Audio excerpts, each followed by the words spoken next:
Hey, what's up, everybody?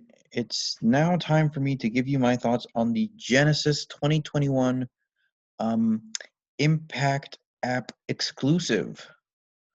Um, so this is kind of like a show like before their Hard to Kill pay-per-view, which I'll be making predictions for at some other time. Um, and this pay-per-view has three big selling points: the Super X Cup, Jordynne Grace versus Jazz, and Willie Mack and Moose going at it in an I Quit match. I'm going to give you my brief thoughts on the matches and talk about the show overall. Overall, I thought the show was good. Um, One thing I was surprised at was that there was really no like promotional like hype packages or videos or backstage segments for like any of the big matches coming up at Hard to Kill, like Eddie Edwards versus Sami Callihan, uh, Omega and the Good Brothers versus Swan and the Motor City Machine Guns. There's really none of that, which was weird. It also forced the commentary to kind of like bring it up like every match, whereas any match that would kind of make sense. Like during the Jordynne Grace and Jazz match, they would talk about like they spent like 1 or 2 minutes talking about the women's tag team title match, like rather than calling the action. And speaking of the commentary, it's not good. Madison Rain is fine. Like she's a good heel-ish color commentator. He's fine. But Josh Matthews is terrible. Like I think he's like Michael Cole if he never really improved. Like Michael Cole, I think is a good announcer, but Josh Matthews is not that good at all. Uh, he he just does a lot of things that really tick me off. Like a lot of the times while Madison Rain is talking, he'll like just interrupt her so he can call a pin. And he's a horrible actor too. Like he tries to act like all concerned when like Moose is like beating on Willie Mack, and he sounds so fake. Like he really is an awful announcer. I mean, I think they have Matt Stryker over there. Have Matt Stryker and Madison Rain as your commentary team, and I think it'll be like so much better. But anyway, enough about that. Let's get on with this show. The show is starting off with the quarterfinals and the semifinals of the Super X Cup tournament. Ace Austin versus Suicide. It was a good match. I'm assuming Suicide is probably Caleb Connolly under the mask because he is working in like a non-wrestling role as Caleb with a K, like for Tennille Dashwood. So like I'm assuming he's under the Suicide mask. I really can't imagine who else would be under there at this point. But it was a good match. It wasn't really anything special, but I'm just happy to see Ace Austin back full time again because I think he kind of took a break after Bound for Glory when he and Madman Fulton couldn't win the tag titles, which I was kind of hoping they would win. Um, so yeah, Ace Austin does win with the Fold. Cool name, by the way. And we move on to Blake Christian versus Casey Navarro. Now I know Casey Navarro from GTS. Like I remember him from Gruden's Toy Show back in 2017 when he won their Intercontinental Championship. So I was familiar with him. But he's gotten so much better with personality and promo. Like he's unbelievable now. Like I think he's great. Blake Christian, I've never actually heard of this guy before this year actually. Like I think he was in the Super J Cup, and he's kind of scruffy looking, and he kind of reminds me of Joey Janela. Like he looks scruffy. He's not in all that great shape. He wears long black pants, and he works for GCW. So I was kind of like thinking, okay, how's this guy gonna do? They had actually a pretty good match, Casey Navarro and Blake Christian. Very high flying, very like showing both what they can do. And honestly, I do hope that Impact tries to pick some of these guys up because with the Rascals leaving, there's like a big hole in their X division, like that I think they need to fill, and I think these guys would be good to fill them with. And Blake Christian did win. Um, And then we move on to Cousin Jake versus Davari.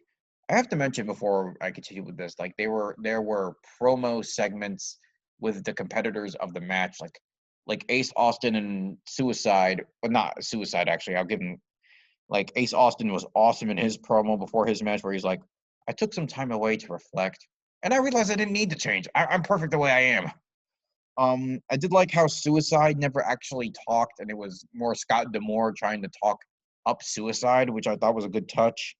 Casey Navarro had a great promo. Um, Davari, I didn't think he'd sound so gruff. Like I remember him from his WWE days, and like a little bit of his TNA, like where he'd like be high pitched, like screaming in Persian. So it's kind of weird to hear him like sound all gruff and stuff. Crazy Steve, I love his character, so I was happy with his. Cousin Jake was fine, and Blake Christian and Trey Lamar was not a fan of their promos. They just sounded really like they really hadn't been in front of a mic before too much. So yeah, I wasn't a fan of theirs. But overall, I thought they were good for like hyping up the Super X Cup even more. Anyway, I think the Cousin Jake Davari match was kind of the worst of the night. Not to say that it was bad, but it was kind of just really kind of like just uninteresting. And I did like Davari's like heel stuff. Like he did a lot of like good things as a heel, and I like that.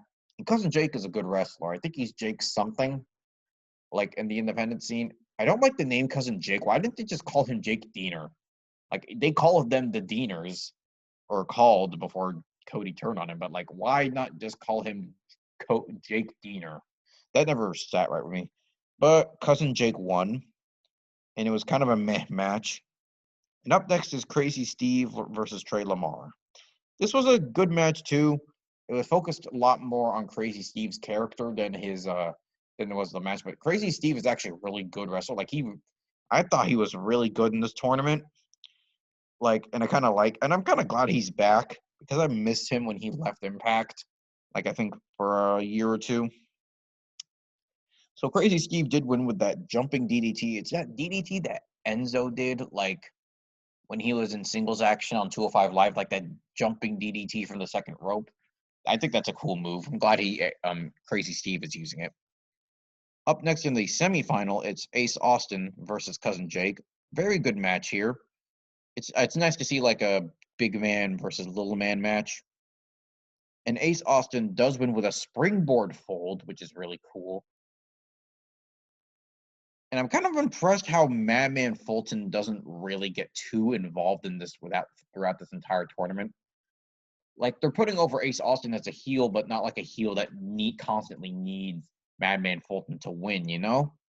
Like he provides the distraction here and there, and he's like kind of like the cheerleader for Ace Austin, but he's not really like interfering constantly, which I can appreciate because we're trying to show Ace Austin's like a star in the making, and he doesn't need that. So after that is Blake Christian versus Crazy Steve. This match was good, but I didn't like the first 2 to 3 minutes because I think they really spent like way too long with like Crazy Steve interacting with the pet monkey he has. And I get it was for like Blake to like knock down the monkey and Cody to like and Crazy to like attack him.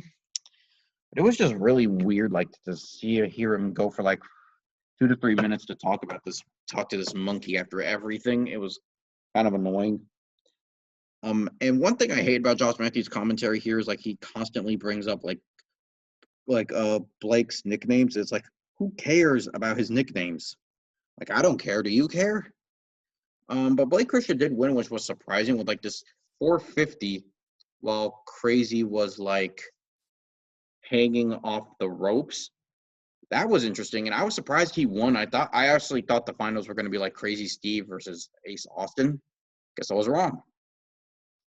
Next up is Jordynne Grace versus Jazz. First of all, Jazz can still go, which is really cool. And I love Jordynne Grace, so I was going to like this match, and I did. They hit hard, and they hit each other with great power moves. I was surprised Jordynne Grace won with a roll-up. I thought she would like just nail the Grace driver to win, but she won, and it was a good match. Then we have the Super X Cup Finals, where Ace Austin and Blake Christian practically tore the house down with a great match. It was like probably the second best match of the night. And Ace Austin won with the fold, like a counter to some move. I think it was a suplex, which is cool.